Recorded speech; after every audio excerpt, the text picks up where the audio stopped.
Era de madrugada cuando la escuché otra vez. La voz temblorosa de mi abuela resonaba desde el pasillo, como si hablara con alguien que ya no estaba. ¿Qué dicen que no, que ya no estaba? Prométeme que nunca abrirás esa puerta, murmuraba entre sollozos. Yo no podía entender por qué su voz tenía tanto miedo. La casa entera parecía respirar conmigo. Cada tabla crujía, como si recordara algo que yo aún no sabía. Y ahí, al final del pasillo, esa puerta.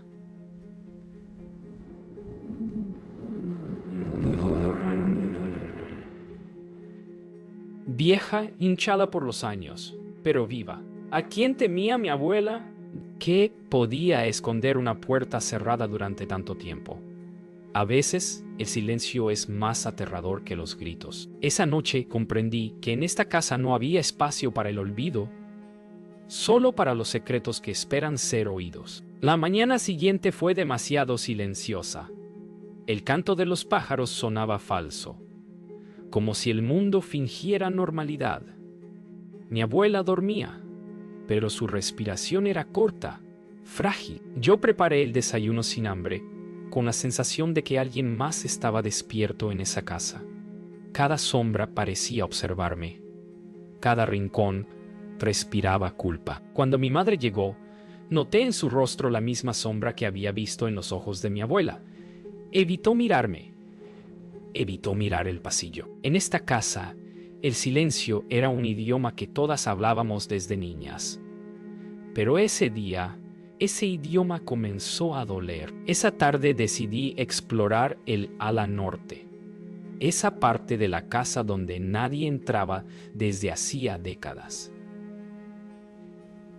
El aire allí era distinto, más frío, más denso. Cada paso hacía crujir los secretos bajo mis pies. Entre libros viejos y un espejo cubierto con una sábana, encontré una caja. Dentro, una fotografía sepia, una niña de mirada triste frente a la misma puerta prohibida. Detrás, una frase escrita con temblor. «Perdóname, Carmen». No podía dejar de mirar esa fotografía. La niña de la imagen tenía la misma mirada que mi abuela, aunque más joven, más pura, o quizá más rota. Detrás esa frase. «Perdóname, Carmen». ¿Quién la escribió? ¿Y por qué parecía un ruego más que una disculpa? Esa noche soñé con ella. Caminaba por la casa vacía, sosteniendo la misma foto. Escuchaba risas de niña, pasos pequeños, corriendo por el pasillo. Me desperté sudando, con el corazón acelerado, convencida de que alguien más respiraba en la habitación. Intenté hablar con mi madre sobre la foto. Su expresión cambió al instante. Su voz se quebró, pero fingió firmeza. «Tu abuela está enferma. No le hagas caso». Esa fue su respuesta, antes de marcharse al jardín con los ojos húmedos. Pero en su temblor entendí algo. Ella también sabía.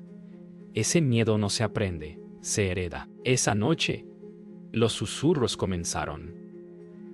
Primero, un murmullo suave, como el roce del viento entre los muros. Luego, risas claras de niña. Golpeé las paredes. Nada, pero las risas seguían. En el pasillo, la luz de la vela se agitaba como si algo pasara junto a mí. Recordé la promesa. «Nunca abras esa puerta». Pero ¿cómo ignorar lo que ya te llama por tu nombre? En el escritorio de mi abuela encontré un cajón con doble fondo. Dentro, cartas antiguas atadas con cinta roja. La primera empezaba con «Querida Carmen». Eran cartas de una hermana. Había existido otra niña, una que nadie mencionaba. Una que, según la última carta, había desaparecido una noche de lluvia frente a esa puerta. Entonces entendí. La promesa no era solo una advertencia, era una condena. Esa noche puse las cartas sobre la mesa y las leí una por una. Cada palabra dolía, Cada línea era una herida abierta del pasado. Te buscaré, hermana, no te dejaré sola. El viento entró por una ventana que juraría haber cerrado. La vela parpadeó y se apagó. En la oscuridad, una voz infantil susurró: ¿por qué prometiste no venir? Leí las cartas una y otra vez. Cada palabra era una súplica, una herida abierta entre hermanas. Perdóname por dejarte sola, decía la última, firmada por Isabel. Nunca había escuchado ese nombre. Bajé a la sala donde mi abuela dormía. Su respiración era irregular. Sus labios se movían como si rezara. Tomé su mano y por un instante abrió los ojos. Ella no debía morir aquí, murmuró. Luego, silencio. Un silencio tan profundo que sentí que la casa entera contuvo el aire. Las nubes comenzaron a reunirse sobre el valle, como si el cielo recordara lo que la tierra intentaba ocultar. El viento golpeaba las contraventanas. La lluvia caía con furia. Esa noche, mientras mi madre intentaba dormir, escuché por primera vez el llanto. No el de mi abuela, sino uno más joven, agudo, lejano, proveniente del ala norte. Me levanté, sin pensarlo. La promesa se desvanecía frente al llamado de algo que llevaba demasiado tiempo esperando ser escuchado. Esa madrugada, mi madre se levantó y me encontró con las cartas sobre la mesa. No tuvo que preguntar cómo las había conseguido. Su mirada lo dijo todo. Isabel era tu tía, confesó finalmente. Murió, pero nadie debía saber cómo. Las lágrimas le corrían sin fuerza, como si llevasen décadas esperando salir. Me contó que Isabel desapareció una noche jugando cerca de esa puerta, que nunca encontraron su cuerpo. Pero mi abuela aseguraba escucharla llorar cada madrugada. Después de la confesión, subí a mi habitación. Pero el sueño no llegó. A medianoche escuché pasos. Pasos lentos, pequeños, como los de una niña descalza caminando por el pasillo. Me quedé quieta con los ojos abiertos. Los pasos se detuvieron frente a mi puerta. Luego, 3 golpes suaves. El miedo me paralizó. Quise gritar, pero no pude. Solo susurré una oración y esperé. Al amanecer, decidí seguir las huellas del pasado. Tomé una llave oxidada del cajón de mi abuela y caminé hasta el ala norte. El aire allí era distinto, más frío, más viejo. Empujé una puerta semiabierta y encontré una habitación cubierta de polvo. Juguetes antiguos, una cama pequeña y sobre la pared un nombre escrito con letras torcidas: Isabel. Sentí un escalofrío recorrerme el cuerpo. En ese instante, comprendí que la casa no estaba embrujada por fantasmas, sino por recuerdos que se negaban a morir. La llave pesaba más de lo que imaginé. Era vieja, cubierta de óxido, pero aún tenía fuerza, como si aguardara ese momento. La sostuve bajo la luz de la vela, y mis manos temblaban. La puerta me esperaba al final del pasillo, paciente, inmóvil, pero viva. Recordé la voz de mi abuela, su mirada suplicante, su miedo. Prométeme que nunca abrirás esa puerta. Pero ya era tarde. Hay promesas que nacen rotas. Inserté la llave. Giró con un sonido que no escuchaba desde que era niña. Antes de abrirla, apoyé mi oído contra la madera. Sentí algo. Un sonido leve, húmedo, como una respiración.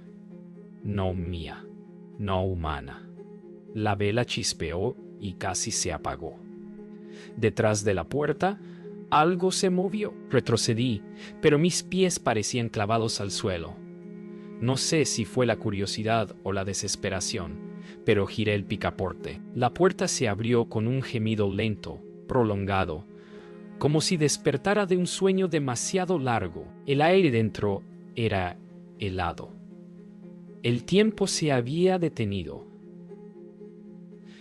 Las paredes cubiertas de moho, los juguetes intactos, el pequeño espejo empañado por la humedad.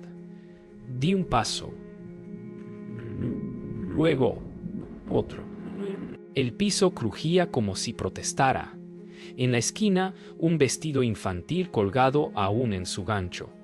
Y en el suelo, una muñeca con los ojos rotos. La vela titiló. Y entonces la vi. Una silueta pequeña, de espaldas, mirando hacia la ventana. ¿Por qué tardaste tanto?, dijo una voz infantil, suave, casi dulce. La vela se apagó. Solo quedaba la luz pálida del amanecer colándose por las rendijas. No grité, no podía. La silueta se giró lentamente. Una niña con el rostro cubierto de polvo y lágrimas secas me miró.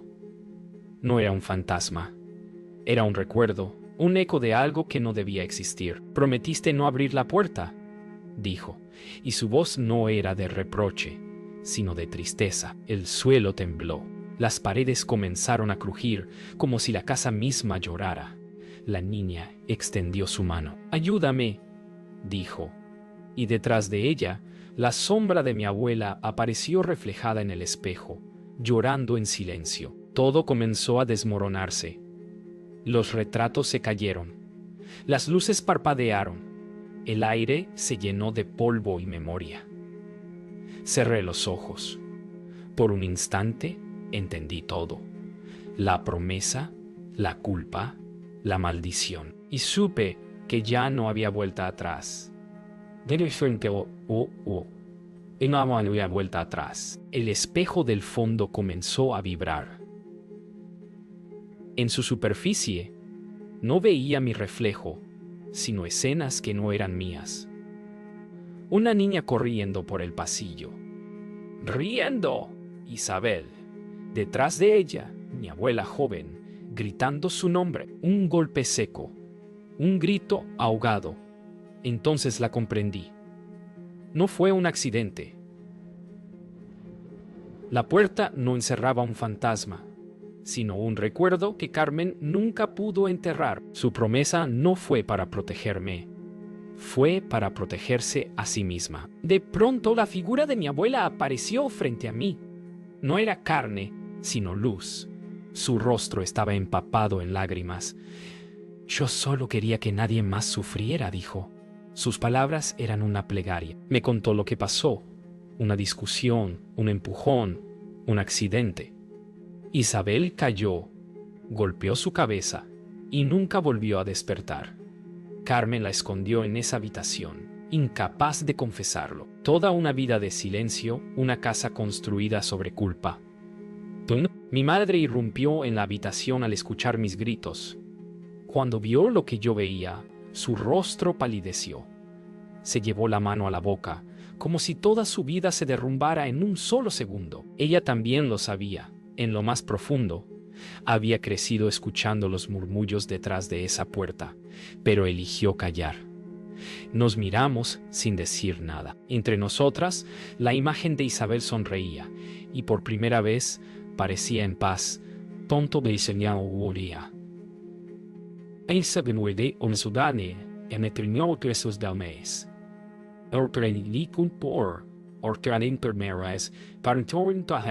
La casa comenzó a tranquilizarse. El aire ya no dolía. La niña me miró, dio un paso atrás y tomó la mano luminosa de mi abuela. «Gracias», susurró. Las dos figuras se desvanecieron lentamente, como hojas llevadas por el viento. Me quedé allí, sola, sosteniendo la vela apagada. Por primera vez, el silencio no asustaba. Era un silencio limpio, liberado. La casa por fin había exhalado su dolor. De en poco meses vives en Kirsu presegotao, una de olone. Abide. Al día siguiente, sellé la puerta. No con miedo, sino con respeto. Enterré las cartas en el jardín, junto al viejo rosal de mi abuela.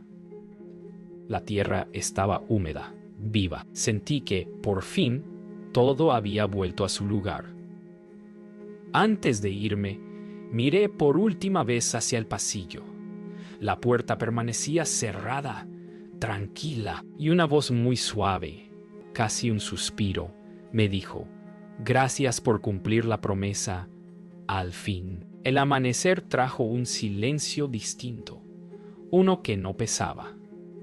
Por primera vez en años, el aire dentro de la casa olía a pan tostado, no a polvo, y recuerdos. Mi madre preparaba café y sus ojos, aunque cansados, tenían luz. Me senté frente a ella sin decir palabra. Entre nosotras, el silencio era otro. Ya no dolía, solo acompañaba. Entendimos, sin hablar, que habíamos sobrevivido a algo más grande que el miedo. Habíamos sobrevivido a la verdad. Decidí empacar mis cosas. Cada libro, cada prenda, cada recuerdo pesaba distinto. La casa había cambiado. Ya no susurraba. Mientras cerraba las maletas, encontré una foto. Mi abuela, mi madre y yo, juntas en el jardín, muchos años atrás. En ese momento, entendí que todo lo que había ocurrido no fue solo una tragedia, sino también una herencia. La fuerza de las mujeres que aprendieron a callar y ahora, por fin, podían hablar. Antes de irme, mi madre me llamó al salón. Su voz era tranquila, pero sus ojos estaban húmedos. A veces pienso que mamá nunca quiso esconder su culpa, solo esperaba que alguien la entendiera, dijo. La abracé. Por primera vez en mucho tiempo la sentí liviana. No había rencor, solo ternura.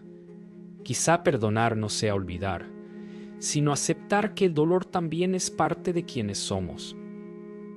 Salí del pueblo al mediodía. El camino serpenteaba entre montañas verdes y campos dorados. Miré por el espejo retrovisor. La casa se hacía pequeña, casi un punto en el horizonte. Llevaba conmigo más que una maleta. Llevaba la historia completa de mi familia, la culpa, la promesa y la paz que vino después. Por primera vez sonreí sin miedo. Días después planté un rosal en el patio de mi nuevo hogar. Cada pétalo que se abría me recordaba a las 3 generaciones de mujeres que me precedieron. Ya no había voces, solo viento y vida. Miré al cielo y susurré: prometo no olvidar. Y por un instante me pareció sentir una brisa cálida rozar mi mejilla, como una caricia de despedida. Pasaron semanas antes de atreverme a escribir todo. Abrí un cuaderno nuevo y dejé que la tinta corriera sin detenerse. Escribí sobre Carmen, sobre Lucía, sobre Isabel. No como fantasmas, sino como mujeres que amaron, temieron y callaron. Cada palabra era una llave distinta, abriendo puertas dentro de mí que ni siquiera sabía que existían. Y al terminar la última página, sentí que, por fin, la historia dejaba de doler. Para empezar a sanar, decidí guardar el cuaderno en una caja y dejarlo a la vista. No para ocultar el pasado, sino para que alguien más, algún día, lo lea. Las historias no deben enterrarse. Así aprendí que el verdadero miedo no era abrir la puerta, sino vivir encerrada tras ella. A veces al despertar creo escuchar una voz que me llama suavemente. No me asusta. Es como si alguien me recordara que sigo siendo parte de algo más grande, algo que viene de lejos. Cierro los ojos y escucho. No es un susurro de pena, sino de amor. Quizás las promesas no se rompen, solo cambian de forma. Una tarde regresé al pueblo, sola. La casa seguía en pie, cubierta de hiedra, pero tranquila. Caminé por el jardín y vi el rosal floreciendo. Las flores eran rojas, vivas, hermosas. Puse mi mano sobre la vieja puerta. Ya no sentí miedo ni frío. Solo gratitud, susurré. Gracias por enseñarme que los secretos pesan menos cuando se cuentan con amor. Al caer la noche, antes de marcharme otra vez, miré el cielo y recordé sus palabras. Prométeme que nunca abrirás esa puerta. Ahora entendía que no se trataba de una puerta física, sino de aquella que guardamos en el alma, la del miedo, la culpa, el silencio. Yo la abrí y al hacerlo, la cerré para siempre.